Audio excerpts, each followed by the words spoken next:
Election అప్డేట్స్ను అందరికంటే ముందుగానే తెలుసుకోవాలంటే ఈరోజే ఆర్టీవీ లైవ్ యాప్ని మీ మొబైల్లో డౌన్లోడ్ చేసుకోండి.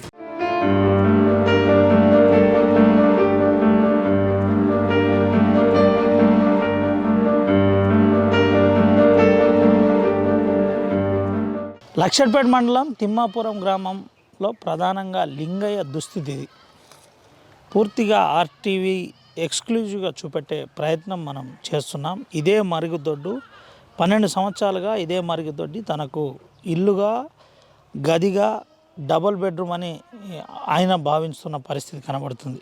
అసలు ఈ పరిస్థితి రావడానికి ప్రధాన కారణం ఏంటి, ఎందుకు ఈ పరిస్థితి ఏర్పడింది, ఎన్ని సంవత్సరాల నుంచి ఇదే మరుగుదొడ్డిలో ఉంటున్నాడు, వర్షం పడ్డా కన్నీరు పెడుతూ ఈ మరుగుదొడ్డిలో కాలం గడపడానికి ప్రధాన కారణం ఏంది, ఒకసారి ఆ లింగయ్యతోటే మాట్లాడించే ప్రయత్నం మనం ఒకసారి చేద్దాం. ఏంటి బాబు, ఎప్పటి నుంచి ఉంటున్నావు? ఇది కట్టే చూస్తాను బాగుంది. ఎప్పుడు కట్టింది ఇది? 10 ఏళ్ళు అవుతుంది కావచ్చు. ఏంది అసలు ఎందుకు ఇంట్లో ఎందుకు ఉంటున్నావు? ఇక ఏం చేస్తాడు, పరిస్థితి కట్టేసుకుంటా, రెక్కలు లేకపోయా, పానం మంచి లేకపోయా, ఇక ఎట్లా ఇలా బతుకుంటూ వస్తారు. అంతే, ఏం చేస్తాడు ఇక, ఎందుకనుకుంటా ఏం చేయమంటావు ఇక. వస్తలేదా? వస్తలేదు. ఎన్ని సంవత్సరాలు ఉంటాయి నీకు? ఏమో మరి ఎన్ని ఉంటాయి ఇక. ఉంటాయో 60 సంవత్సరాలు ఉంటాయి, 50-60 ఎన్ని ఉంటాయి ఇక తెలియదు మంచిగా. ఇప్పుడు ఎందరు పిల్లలు నీకు? ఒక కొడుకు. ఎక్కడ ఉంటున్నాడు ప్రస్తుతానికి? పల్లెకాడు ఉంటాడు, తికన పల్లెకాడు. చెప్పలేమా నీకు తీసుకుపోయి సాదుకోవాలని తెలియదా? ఏం బాగా చదువుకుంటాడు. కానీ బాత్రూంలో ఇక్కడే ఉంటావు నువ్వు. ఎట్లా మరి ఇబ్బంది కాదా ఉండు? ఇబ్బంది అయితే నీకు ఇల్లు లేకుండా ఇంతకుముందు ఉండే, కూలిపోయింది, గుడిసి ఉండే కూలిపోయింది. కూలిపోయినప్పటి నుంచి ఇక ఇల్లు ఉంటుంది మంచిగా. ఏంటిది, మీ భార్య కూడా చనిపోయినట్టు? చనిపోయింది. ఏంది మరి, ఎట్లా నీ జీవనయానం రోజు ఎట్లా, నువ్వు ఎట్లా బతుకుతున్నావు అంటే ఎట్లా, నీ తినడం ఎట్లా? ఇక మంచిగా ఇట్లా పోయి ఆడుకొని మంచిగా కొంత శాతం పని చేసుకొని, ఏదో కొంత ఆడుకొని పని చేసుకొని పూట కడుక్కుంటాను. అంతే.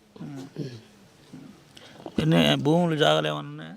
భూమి మంచిగానే బాగాలే, ఎందుకు లేదు భూమి లేదు. ఏంది మరి అంటే దీంట్లో నీ జీవనం కొనసాగించి ఇబ్బందికరంగా లేదా? ఇప్పుడు దీంట్లోనే 10 సంవత్సరాల నుంచి ఉంటున్నాను. ఇక ఇబ్బంది అంటే ఏం చేస్తాడు మంచిగా. ఎందుకు కొడుకులు ఎందుకు రానియట్లేదు నీకు? నువ్వు పోవట్లేదా, వీళ్ళు రానియట్లేదా? ఏం బాగుపోతాను మంచిగా, రాజులు పోజులు మంచిగా. ఎందుకు ఏంది మరి ఇప్పుడు ఏం కావాలనుకుంటున్నావు? ప్రభుత్వం నీకు ఏం చేయాలని చెప్పి? పింఛను బాగా ఒక్క ఇల్లు అంతే, నాకేం మంచిగా పింఛను కొంత నాకు రేకులు వేసుకుంటే చాలు నాకు మంచిగా. ఇంక అంతే, నాకేం లేదు. ఇప్పుడు మీకు అంటే ప్రభుత్వం ఇల్లు కట్టి అందరికి పేదోళ్ళకి ఇల్లు కట్టించిస్తా అంటుంది కదా ప్రభుత్వం. మరి నువ్వు ఎప్పుడన్నా పోయి అప్లికేషన్ పెట్టే ప్రయత్నం చేసినావా? చెప్పినావా లీడర్లకు? చెప్పిన ఏమన్నారు మరి? గట్లనే అనుకుండా పోయినా కద్దు అనుకుంటే గట్టే గట్లనే గిట్ల ఇక కాలం గడుపుతాను. ఏం చేస్తాడు ఇక, గంతే, ఏం చెప్తావు. ఇప్పుడు ఒంటరి మహిళ పెన్షన్ అన్నారు, ఆ తర్వాత ఎవరు లేకపోతే వాళ్ళకి పెన్షన్ ఇస్తా అని ప్రభుత్వం అన్నది కదా, నువ్వేం పెన్షన్కి అప్లై చేసుకోలే? వాళ్ళు పెద్ద మనుషులు ఏమంటే చేసులేదు, ఏం చేసు పోయిగా సపరేట్ ఇవ్వకుండా మంచి ఏం చేయాలి ఇక. కొద్దిగా అవిటితనం కూడా ఉన్నట్టుంది కదా, సదరం సర్టిఫికేట్ ఏమైనా తీసుకున్నావా? తీసుకోలే, మంచిగా దొరకలే. పోయినా 2-3 సార్లు పోయినా మంచిగా దొరకలే, వేసినా దొరకలే. డాక్టర్లు లేరా? డాక్టర్లు కూడా పోయి వాళ్ళకి బయటికి వెళ్ళలేదు, పోయిన సపరేట్గా ఇక దాచుకొని పోకుండా ఇక. అంటే ఎవరిని కలవలేదా మరి అక్కడ డాక్టర్లను కానీ? ఇక్కడ అదే అప్పుడు లైన్ పడితే లైన్లో వారిసి వచ్చినాక అంత అది బయటకు రాలే. అంతే, అప్పుడు లైన్ ఉండే, ఈ లైన్లో వారిసి కాగితం ఎట్లయినా అది ముందు నుంచేనా, పుట్టుకతోటేనా లేకపోతే మధ్యాహ్నం వచ్చింది కొంచెం, మధ్యాహ్నం వచ్చింది. మరి పోయి డాక్టర్లో చూపెట్టుకోలేదా? డాక్టర్ చూపెట్టకుండా మా గోయిలు ఆడినా మంచం మందులు తిన్నా, ఇక గంట కొంత గట్ల అట్లా ఆగిపోయింది. ఎట్లా రోజు అన్నం ఎవరు పెడతారు? ఈ చుట్టుపక్కల ఉన్న వాళ్ళు పెడతారా? పెడతారు మంచిగా. అప్పుడు ఇక తిన్నాడు పన్నాడు పండుగ, అంతే అంతే. బాగా వర్షం పడితే ఎక్కడ ఉంటావు? బాగా వర్షం పడితే అటు ఇటు బాగా మా వాళ్ళకి అటు ఇటు పోతా బాగా, ఇక గోంత మోపోనా గోంత పడితే ఇల్లు ఉంటా. 10 సంవత్సరాల నుంచి ఇంట్లోనే ఉంటున్నావా? కావాల్సుకొని ఇదంతా ఏదో జరుగుతుందా? కావాల్సినందుకు ఇల్లునే ఉంటాను మంచిగా. అంతేనా? ఏంది మరి నీకు చుట్టాలు ఎవరన్నా వస్తే ఏడ ఉంటారు? చుట్టాలు రారు మంచిగా, చుట్టాలు రారు, ఏం రారు ఇక. చుట్టాలు ఎవరు వస్తారు? రారు ఇక. అన్నదమ్ములు ఏడుంటారు? ఒకడు ముత్తంపాట కాడ, ఒకడు ములకల్ల కాడ, ఒకడు ఇక్కడనే ఉంటాడు ఊళ్ళే. నువ్వు ఇంట్లోనే ఉంటున్నట్టు వాళ్ళకి తెలుసా? అందరికి తెలిసే.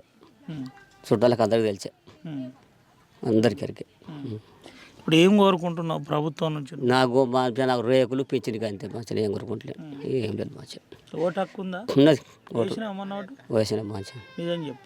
చేసిన ఓటు, ఓటు ఉన్నది, ఉన్నదా? ఓటు ఉన్నది. రైట్. ఇప్పుడు ఎప్పుడు ఎన్ని రోజులు అయింది ఓటేసి? ఓటేసి ఎన్ని రోజులు అయింది? అప్పటికి మొన్న వేసినావా? ఓటు ఉన్నది. ఇప్పుడు ఏంది ఒక ఇల్లు పింఛన్ కావాలి నీకు? పింఛన్ అంతే, ఏం లేదు. అది ఉంటే సరిపోతుంది.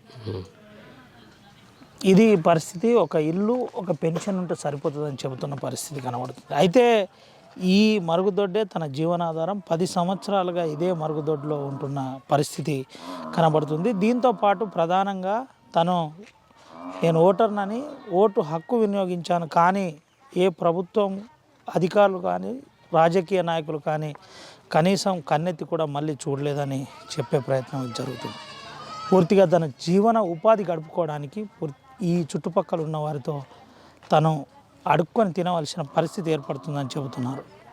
నాతో ఆరోగ్యం సహకరించినప్పుడు నేను పనికి వెళ్తున్నాను, పనికి వెళ్ళి పూర్తిగా పని చేసుకుంటున్నాను, కానీ నాకు కనీసం ఒక ఇల్లు లాంటిది, ఒక నీడ కల్పిస్తే బాగుంటుందని చెబుతున్నారు. మనతో పాటు ఇదే గ్రామానికి చెందిన వారు కూడా ఉన్నారు. ఒకసారి వాళ్ళతో కూడా మాట్లాడిద్దాం, నిజమేంది ఏం జరుగుతుందో తెలుసుకుందాం. బాపు, ఏంటి ఎప్పటి నుంచి ఉంటున్నాడు లింగయ్య? ఇట్లా 10 ఏళ్ళు అవుతాయి. ఇల్లునే ఉంటాడు, ఇల్లునే తింటాడు, ఆడుకొని తింటాడు, ఆడుకొని బాత్రూంలోనే ఉండడు. 12 ఏళ్ళు అవుతాయి. ఏంటి నాకు అంటే ఇల్లు లేకుండా అంత గుడిసి ఉంటే అది కూలిపోయింది. కూలిపోయిన వాళ్ళు లాట్రూమ్ కట్టుకున్న కాడికి అలానే ఉంటాడు, అలానే తింటాడు. ఈ లాట్రూమ్ కూడా అదే ఇల్లు అయిపోయింది. ప్రభుత్వమే కట్టించింది. ప్రభుత్వం కట్టించింది. ఓటు అత్త ఓటు వేపించుకుంటారు కానీ నాకు పెన్షన్ ఇప్పిస్తలేరు, నాకు ఇల్లు లేదు, జాగలేదు, ఇల్లునే గడుపుతాను అంట. అంతే. దళితుడు అంతకుముందు దళిత బంధు లాంటి స్కీమ్లు వచ్చినాయి, ఎస్సీ వెల్ఫేర్ లాంటి స్కీమ్లు వచ్చినాయి, ఏం జరగలే అసలు. వాళ్ళు పట్టించుకోలే, ఓటు అయితే వేపించుకుంటారు కానీ ఏది లేదు. ఎప్పటి నుంచి తెలుసు నీకు ఆయన? నాకు 20 ఏళ్ళు అవుతాయి. అంతేనా? ఇదేనా ఆయన పరిస్థితి? ఇదే. ఎప్పుడు అంతకుముందు కూడా ఏదో కుష్టు వ్యాధి లాంటిది వచ్చి ఆయన వచ్చింది, ఇక పోలియో వచ్చింది కానీ ఇక దాన్ని పట్టించుకోలే వాళ్ళు, అతనే గడుపుకుంటాడు అంతే. పోయిండా ఆయన సదరంకు? పోయిండు. డాక్టర్కి ఈ డాక్టర్కి పెన్షన్ కొరకు అప్లై చేసుకునే వాళ్ళు పట్టించుకోలే. ఏంది ఈయన లాంటి వాళ్ళకి ఏం కావాలనుకుంటున్నాను? ఈ ఇల్లుని ఒక పెన్షన్ అయితే బతుకుతాడు, ఇల్లుని పెన్షన్ అయితే బతుకుతాడు అంతే. కైకిలు కూడా ఎంబడి వాళ్ళు 10 తాళ్ళ కడుక్కొని కళ్ళు బొట్టు తాగుతాడు, ఇంత వాళ్ళు అనుభూతి తింటాడు, అలానే అంటాడు. అమ్మా, ఏంటి పరిస్థితి? లింగయ్య పరిస్థితి ఏంది? లింగయ్య పరిస్థితి బాగలేదు. లింగయ్యకు పానం బాగుండదు. ఆయన భార్య చచ్చిపోయి 20 ఏళ్ళ. ఆయన అనాథగా బతుకుతాడు. ఆయనకు పెట్టేటోళ్ళు లేరు, తినేటోళ్ళు లేరు, అడకచ్చుకుంటా పెడతాను, తింటాడు, లాట్రూమ్లో అంటాడు, ఆడనే ఉంటాడు. ఆయనకు ఇల్లు లేదు, జాగ లేదు, ఆయనకు పింఛను కూడా లేదు. ఆయన పరిస్థితి ఎవ్వరు పట్టించుకుంటలేరు.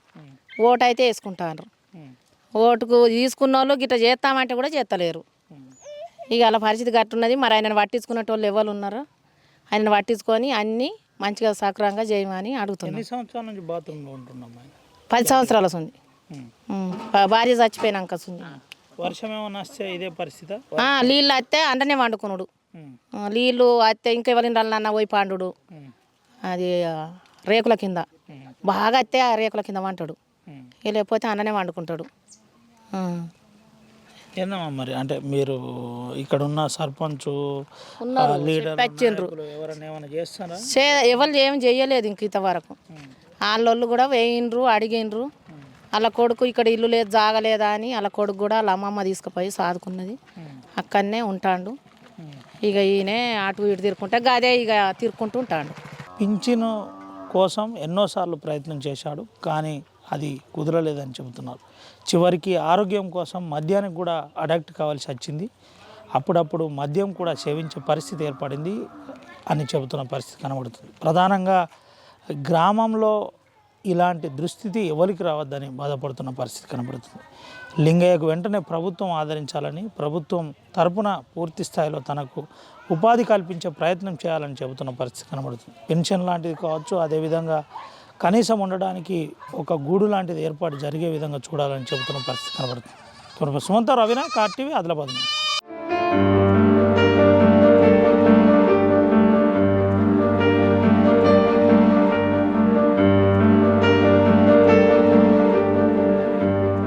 మరిన్ని వీడియోస్ కోసం ఛానల్ ని సబ్స్క్రైబ్ చేయండి. లేటెస్ట్ అప్డేట్స్ కోసం వాట్సాప్ ఛానల్ ని ఫాలో చేయండి. అండ్ లింక్ డిస్క్రిప్షన్ లో ఉంది.